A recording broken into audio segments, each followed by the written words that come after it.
জুলাই সনদ নিয়ে আপনারা কথা বলেছেন, জুলাই সনদ নিয়ে বাইরে কথা বলেছে, কিন্তু কেন কেউ বলছে না? সরকার থেকে কেন বলছে না? ঠিক আছে, জুলাই সনদ তো এর কি ব্যাপার স্যাপার এগুলো তো বিএনপি 3 মাস আগেই জানিয়ে দিয়েছে, কেন বলছে না? কেন কিছু কিছু দল পুরো বিষয়টিকে ভ্রান্তভাবে উপস্থাপনের চেষ্টা করছে? যে ঘটনাটি ঘটে গেছে পুরনো ঢাকায়, যে ঘটনাটি ঘটে গেছে, যে ছেলেটি মারা গেছে বরঞ্চ তার সাথে হয়তো যুবদলের সম্পর্ক আছে, কিন্তু যে খুন করছে বা যে হত্যা করছে তাকে তো অন্য জায়গা থেকে, আমরা যেটা খবর পেয়েছি, অন্য জায়গা থেকে নিয়ে আসা হয়েছে, তাকে তাকে ধরা হচ্ছে না। ধরা হলো, অন্যদেরকে অ্যারেস্ট করা হলো, তাকে ধরা হচ্ছে না। কি তাকে আসামিও পর্যন্ত বোধহয় করা হয়নি এখন পর্যন্ত। কেন হয়নি? কেন ধরা হচ্ছে না? আমাদের পক্ষ থেকে তো একবারও বলা হয়নি যে তমুককে ধরা যাবে না, অমুককে ধরা যাবে, একবারও তো এই কথাটি বলা হয়নি। আমরা বরাবর বলে দিচ্ছি, একটু আগে যেটি আপনাদের সামনে বলেছি, বরাবর আমরা বলেছি অন্যায়কারী আইনের দৃষ্টিতে তার বিচার হবে। দলের সাথে তার কি সম্পর্ক, কিচ্ছু যায় আসে না তাতে। তাকে দল কোনো রকম প্রশ্রয় দিবে না কেউ যদি কোনো অন্যায় করে থাকে। তাহলে প্রশাসন ধরছে না কেন তাকে?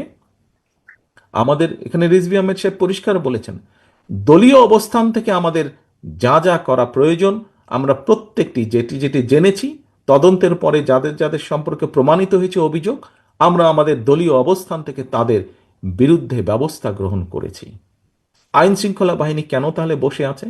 আইন শৃঙ্খলা বাহিনীকে চালায় কে? বিএনপি তো চালায় না, চালাচ্ছে তো সরকার। তাহলে সরকার কেন ব্যবস্থা নিচ্ছে না তাদের বিরুদ্ধে? সেটি দলেরই হোক বা সেটি অন্য কোনো লোকই হোক, কেন ব্যবস্থা নিচ্ছে না? কিছু ব্যক্তি, তার মধ্যে কিছু মিডিয়ার কিছু অংশ সহ, বলার চেষ্টা করছেন, তুলে ধরার চেষ্টা করছেন যে বিএনপি এটা মানছে না, বিএনপি ওটা মানছে না, আর কেউ কেউ এটা মানছে ওটা মানছে। সকলের প্রতি সম্মান রেখেই আমি বলছি, দেশ পরিচালনার দায়িত্ব যারা যারা যাচ্ছেন রিফর্ম কমিটিতে, দেশ পরিচালনার অভিজ্ঞতা বা দায়িত্ব বা অভিজ্ঞতা বিএনপি ছাড়া আর কি কারো ওখানে আছে? কারণ নেই, আর কারণ নেই। কাজে বিএনপি যেটি মানছে এবং যেটি নিয়ে বিএনপি প্রশ্ন তুলছে, বিএনপির অভিজ্ঞতা থেকেই বলছে। কারণ বিএনপি জানে, বিএনপির ধারণা আছে যে কোন কাজটি করলে দেশের জন্য ভালো হতে পারে, কোন কাজটি করলে দেশের জন্য ভালো না হতে পারে।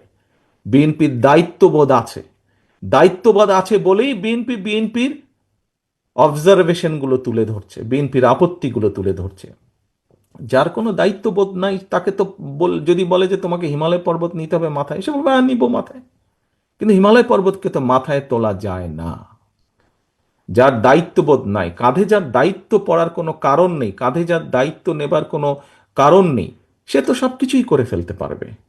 বিএনপির যেহেতু দায়িত্ববোধ আছে, বিএনপির যেহেতু অভিজ্ঞতা আছে, সেই জন্যই অভিজ্ঞতার আলোকেই বিএনপি যেটা যেটা মনে করেছে দেশের জন্য ভালো, দেশের মানুষের জন্য ভালো হবে, বিএনপি সেটাতে সেটাতে এগ্রি করেছে।